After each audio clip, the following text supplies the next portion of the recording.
Joining me now from North Carolina is North Carolina Attorney General Josh Stein.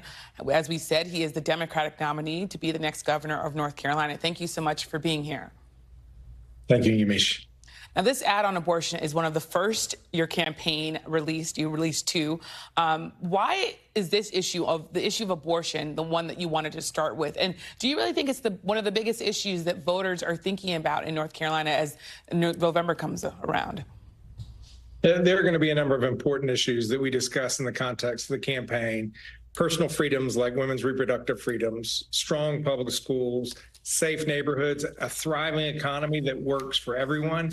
So this is just our first ad, but it's an important ad because the position that my opponent has is harsh. It is the most absolutist position a person can possibly have, and it would represent a dramatic step backwards for the women of North Carolina. Last summer, the Republican legislature overrode Governor Cooper's veto and instituted a 12-week ban, a severe restriction over where the law had been. But even with that, North Carolina is the southernmost state in which a woman can get an abortion after 6 weeks. If Mark Robinson is governor, that law will change and we will go down to 6 weeks or 0 weeks. He, in fact, said he wants to go to 6 weeks and then keep going down from there. So abortion truly is on the ballot this November in North Carolina. And your ad, it spends, of course, a lot of time talking and sort of, I should say, showing what Mark Robinson has said in the past. I know you've been talking about what he's been saying, but there were millions of dollars also spent on ads bringing up those controversial statements from Robinson in the Republican primary. And he won that race and has essentially been tied with you in the polls since then. So does it look like voters really care about what he said in the past? Well, there's a big difference between Republican primary voters, which represent just a sliver of the Republican Party, and general election voters, which include all Republicans, all Democrats, and all unaffiliated. And what's interesting about North Carolina, Yamiche, is that the largest voter registration block in North Carolina are unaffiliated people, 38%, followed by Democrats, 32%, followed by Republicans at 30%. And so we want to educate all voters what's at stake. And I'm confident that those voters who are persuadable in the middle, and they're from all parties, are going to choose a forward-looking and inclusive vision for the state that's about growing the economy. It's not about dividing us. It's not about stripping reproductive rights from women. And you talk about the general election, though we should note, of course, former President Donald Trump, he won North Carolina twice. So I want to ask you one more time, do you really think controversial statements are going to really turn voters off? Of course, as you just said, voters across the political spectrum here. Yeah. Donald Trump won twice in 16 and 20, barely in 20, only by 1.3%. But I won in 16 and 20, and I'm the only Democratic Attorney General in the country to represent a state that President Trump won twice. It's hard, it's expensive, and if people out there want to support me at joshstein.org, they're most welcome. But I think that the job of governor is different than the job of president, and I'm applying for that job. And the voters have a choice between two people to hire, me and Mark Robinson.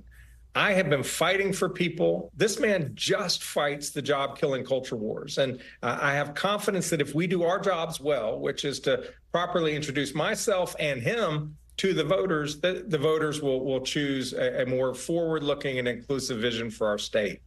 And as you bring up introducing yourself to voters, a poll out last week from the Click Political Report had you and Mark Robinson tied at 37% with 17% undecided. That's a lot of undecided voters for a race between two statewide officials. Both of you have statewide titles. How do you get voters who don't know you, don't know either of you really, to back you in particular?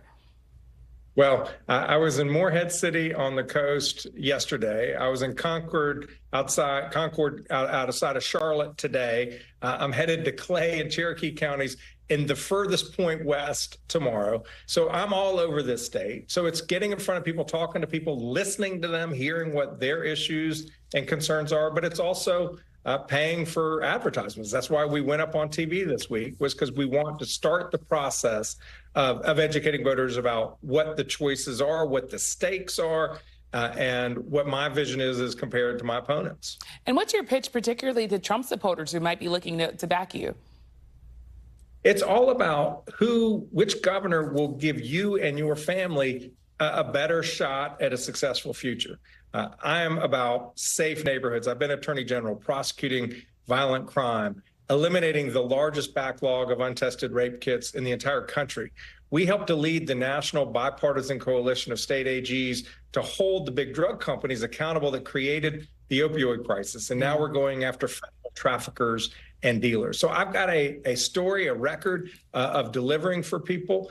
I have a plan to improve our public schools, which it's the path to success for all North Carolinians, to make our economy thrive and succeed for everyone. And then again, like I said, protect people's personal freedoms. And I want to ask you really quickly, do you also want to see President Biden come and campaign alongside you in North Carolina? Yeah, I've already campaigned with the president, and we want him to fight and win in North Carolina. Well, thank you so much, Attorney General Josh Stein. I appreciate you coming on. I appreciate being able to break that story about your ad. So thank you so much. Thanks for watching. Stay updated about breaking news and top stories on the NBC News app or follow us on social media.